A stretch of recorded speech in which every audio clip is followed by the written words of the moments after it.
Allahu Akbar. Allahu Akbar. Allahu Akbar. Allahu Akbar. Allahu Akbar. Allahu Akbar. Allahu Akbar. Allahu Akbar. Allahu Akbar kabira walhamdulillahi katsira wa subhanallahi bukratan wa asila. La ilaha illallah wa la na'budu illa iyyah mukhlisina lahu ad-din walau karihal kafirun. La ilaha illallah wahdah sadaqa wa'dah wa nasara 'abdah وعز جنده وهزم الأحزاب وحده. لا إله إلا الله هو الله أكبر. الله أكبر ولله الحمد. الحمد لله. الحمد لله الذي ملك الديان. الصلاة والسلام على سيدنا محمد سيد ولاد العدنان وعلى آله وصحبه وتابعه على مر الزمان. أشهد أن لا إله إلا الله وحده لا شريك له المنازع هو عن الجسمية والجهات والزمان والمكان. وأشهد أن سيدنا محمدا عبده ورسوله الذي كان خلقه القرآن. أما بعد فيا أيها العباد فإني أوصيكم ونفسي بتقوى الله المنان القائل في كتابه القرآن: بسم الله الرحمن الرحيم. إنا أعطيناك الكوثر فصل لربك وانهر إن شانئك هو الأبتر. صدق الله العلي العظيم وبلغ رسوله النبي الكريم. نحن على ذلك من الشاهدين والشاكرين والحمد لله رب العالمين. عباد الرحمن rahimakumullah. Sebelum khatib menyampaikan isi khutbah pada kesempatan pagi yang cerah dan berbahagia ini, maka perkenankan khatib menyampaikan wasiat untuk kita semua yang hadir pada kesempatan hari ini maupun kita yang mendengarkan suara kita dari kejauhan. Marilah kita menguatkan tekad kita untuk meningkatkan ketakwaan kita kepada Allah, karena sesungguhnya hanya dengan bekal takwa merupakan bekal yang sebaik-baiknya bekal. Sebagaimana Allah firmankan di dalam surat Al-Baqarah, saudara, di ayat 197 Allah katakan, "Watazawwadu, berbekalah kalian, fa inna khairaz zadi taqwa." Maka sesungguhnya bekal yang paling baik untuk menghadap Allah, bekal yang paling baik untuk kehidupan kita di akhirat kelak, kehidupan yang abadi adalah takwa kepada Allah, saudara. Dan juga Allah Subhanahu wa taala melihat seseorang, melihat kemuliaan seseorang bukan karena hartanya, saudara, bukan karena pangkatnya yang tinggi, bukan karena jabatannya, bukan karena kedudukannya di masyarakat, tapi yang Allah pandang dari seorang hamba adalah ketakwaan.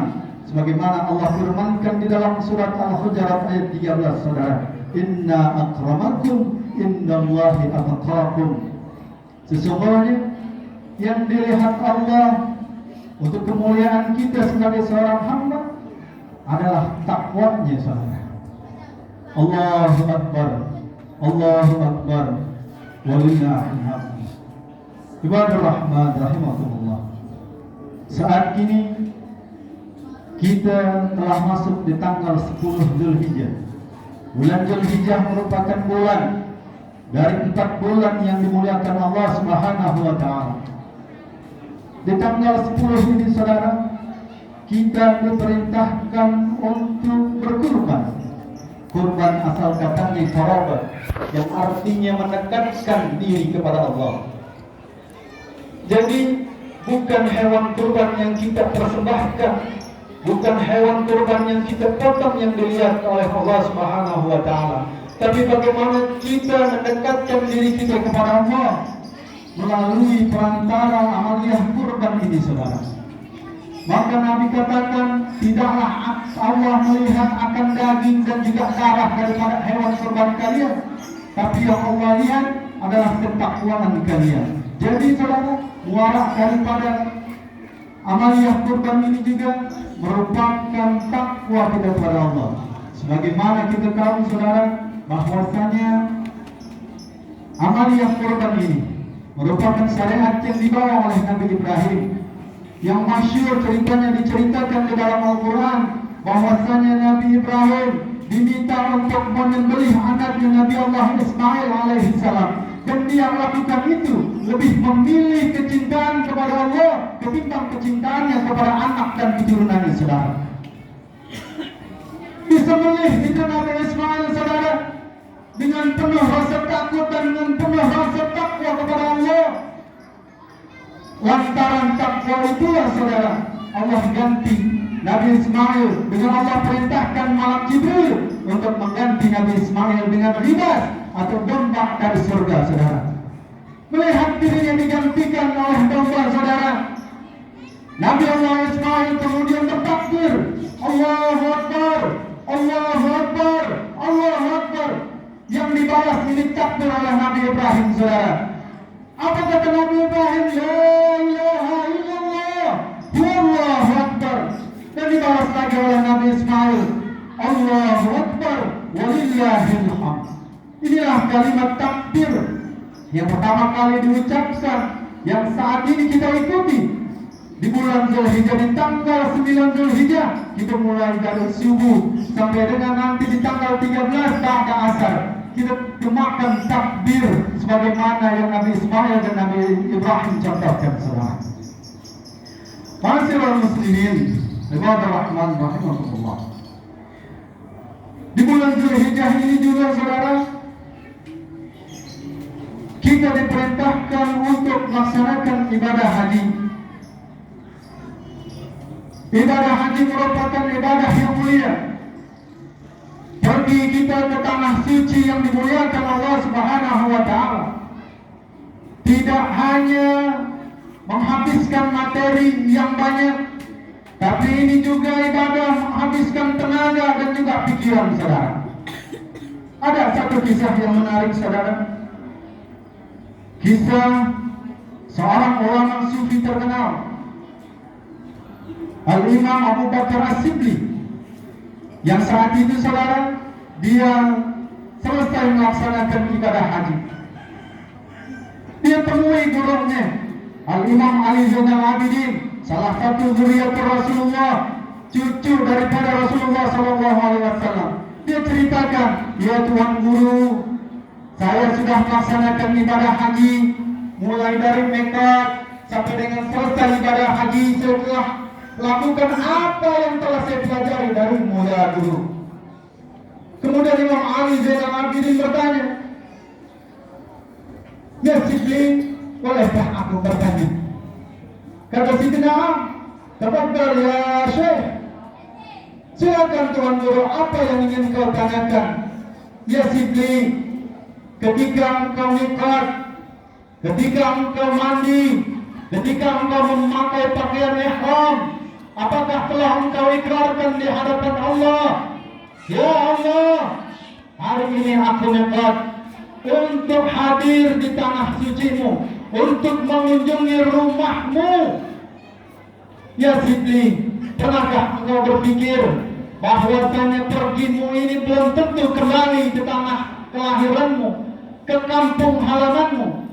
Sudahkah engkau berikrar bahwasanya engkau akan menemui malaikat maut yang kau mandikan dirimu sendiri, yang penuh dengan dosa, tangan penuh dengan dosa, mata penuh dengan dosa, kaki penuh dengan dosa? Engkau mandikan dirimu sebagaimana engkau kelak akan dimandikan oleh orang lain pada saat engkau meninggal. dan engkau pakaikan pakaian yang cuma dua helai kain ihram, sebagaimana kelak engkau akan dikafani. Pernahkah engkau berpikir bahwa kelak engkau akan mati menghadap Allah dengan menanggalkan pakaian kesombonganmu yang kau pakai setiap hari, dengan kau tanggalkan pakaian duniamu yang kau kenakan setiap hari, dengan menanggalkan pakaianmu yang engkau pakai setiap hari sebagai pakaian sehari-hari? Pernahkah engkau berpikir bahwasanya kelak engkau akan dibungkus kain kafan, bahwa kelak engkau akan dimandikan oleh orang lain, belakang akan menampilkan bahwa engkau akan mati? Pernahkah engkau berpikir, ya Sidri, hal ini pada saat engkau melaksanakan miqat, pada saat engkau mandi untuk safar, pada saat engkau mengenakan pakaian ihrammu? Kemudian Imam As-Sidri menggelengkan kepalanya, saudara, bertanda dia tidak melakukan hal itu. Tidak, ya Tuan Guru, saya tidak melakukan hal itu. Maka Sidri, dengan ini engkau belum miqat, engkau belum memakai pakaian ihram, engkau belum mandi untuk haji. Ya Sidri, boleh aku bertanya lagi? Nah, silakan ya Tuan Guru, apa yang ingin engkau tanyakan? Ketika engkau masuk ke dalam Masjidil Haram, engkau lihat itu Ka'bah, engkau kelilingi itu Ka'bah. Pernahkah engkau ikrar pada saat engkau mengelilingi Ka'bah sebanyak 7 kali? Ya Allah, di Ka'bahmu ini aku berputar, di depan Ka'bahmu ini aku mengelilingi ini Ka'bah. Orang dari berbagai pelosok negeri, orang dari berbagai macam aliran madhab, orang dari mana-mana suku. Pernahkah engkau berikrar, dengan ini aku akan melepaskan perasaan untuk bercerai-berai, dengan ini aku akan menanamkan pada diriku untuk menjaga persatuan dan ikhwanul muslimin, persaudaraan di antara umat Islam. Tidak ada ya Allah pada saat tawaf ini yang mengelilingi Ka'bah sebanyak lebih dari 7 kali. Tidak ada ya Allah pada saat mengelilingi Ka'bahmu ini berputar arahnya semuanya sama ya Allah, mulai dari Hajar Aswad sampai dengan Rukun Yamani. Maka dengan ini ya Allah, aku menyatakan diriku untuk menjaga persatuan dan ikhwanul muslimin dan menolak perpecahan di antara umat Islam. Pernahkah engkau ikrarkan itu ya Sidri? Kata Imam Sidri, saudara, dia kembali mengelengkan kepala dan mengatakan, tidak, tidak ya Guru, tidak Tuan Guru, tidak ada. Pada saat saya melaksanakan itu semua hal-hal yang Guru perintahkan. Kemudian boleh aku bertanya kembali ya Sidri? Ditanya kembali saudara, ini Imam Sidri oleh gurunya Imam Ali Zainal Abidin. Ya Sidri, pada saat engkau lari-lari kecil dari Bukit Safa ke Marwah, engkau sa'i, apakah pernah engkau ikrarkan di dalam hatimu pada saat engkau melaksanakan sa'i, ya Allah, aku berlari-lari mengejar rahmatmu. Bila ada rahmatmu di Bukit Safa, maka aku akan lari ke Bukit Safa. Apabila ada rahmatmu di Bukit Marwah, maka aku akan berlari mengejarnya ke Bukit Marwah. Cuma satu yang Allah yang aku inginkan ya Allah, yaitu rahmatmu agar aku bisa masuk ke dalam surgamu ya Allah. Pernahkah engkau ucapkan ini ya Sidri? Kemudian kembali Imam Sidri menggelengkan kepalanya, saudara. Berarti engkau belum melaksanakan ibadah sa'imu ya Sidri. Ini cerita panjang saudara, saya singkat sampai di sini. Bahwasanya ini merupakan ibadah haji yang tidak hanya masalah syariat yang mesti kita perhatikan, yang tidak hanya masalah ilmu fikih yang mesti kita kedepankan, tapi juga bagaimana akhlak kita kepada Allah. Maka adab ketika kita melaksanakan haji perlu dilaksanakan. Maka apabila hal ini sudah terjadi, apabila hal ini sudah kita lakukan saudara, maka tak lain dan tak bukan kita akan mendapatkan pahala dari haji yang mabrur. Nabi SAW pernah ditanya oleh sahabat Jabir radhiyallahu anhu, bahwasanya sahabat Jabir bertanya, wa mabirruhu, apa itu haji mabrur ya Rasulullah? Kemudian Nabi menjawab, it'amu ta'ami wa tibul kalami. Yang disebut dengan haji mabrur, kata Rasulullah, adalah kita jadi sering memberi makan orang lain. Dan yang kedua, yang keluar dari mulut kita bukanlah umpatan, yang keluar dari mulut kita bukanlah cacian, yang keluar dari mulut kita bukanlah ghibah, yang keluar dari mulut kita bukanlah fitnah, yang keluar dari mulut kita bukan perkataan-perkataan buruk. Apa kata Nabi? Yang keluar dari mulut kita ketika kita telah menjadi haji yang mabrur, tanda-tandanya adalah wajibul kalami. Yang keluar dari mulut kita adalah kalimat yang baik, saudara.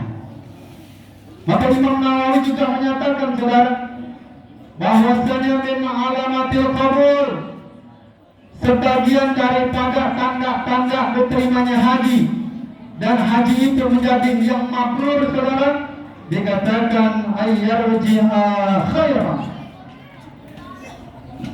Maka orang yang telah melaksanakan ibadah haji, keluar dia dari kota Mekah kembali ke tanah air, maka ada kebaikan-kebaikan dalam dirinya yang dia bawa. Ada kebaikan-kebaikan yang merubah dirinya, yang tadinya sebelum haji ke masjidnya jarang untuk sholat berjamaah, setelah melaksanakan ibadah haji dia jadi rajin ke masjid.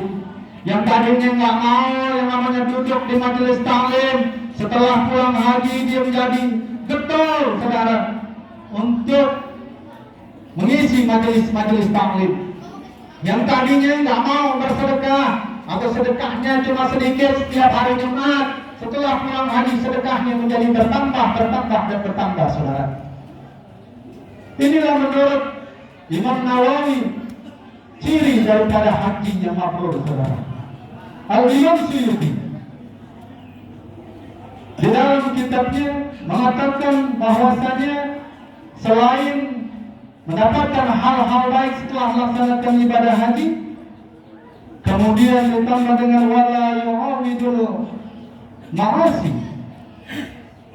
Yang namanya haji mabrur itu tanda-tandanya, kata Imam Suyuti, adalah dia meninggalkan kemaksiatan yang Allah larang. Paling tidak dia meninggalkan kemaksiatan yang menjadi hobinya. Yang tadinya mungkin hobinya berjudi, dia tinggalkan itu judi. Yang tadinya dia senang berzina, pulang dari ibadah haji dia tinggalkan itu berzina, dan lain sebagainya. Dan dikatakan oleh Imam Suyuti lebih lanjut, waqila huwa alladhi la riya'u fihi.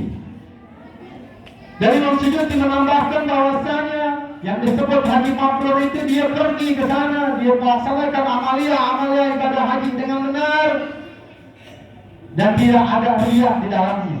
Pulang dari ibadah haji bukan mau disebut Pak Haji, bukan. Pulang dari ibadah haji ingin mendapatkan kedudukan di tengah masyarakat, bukan.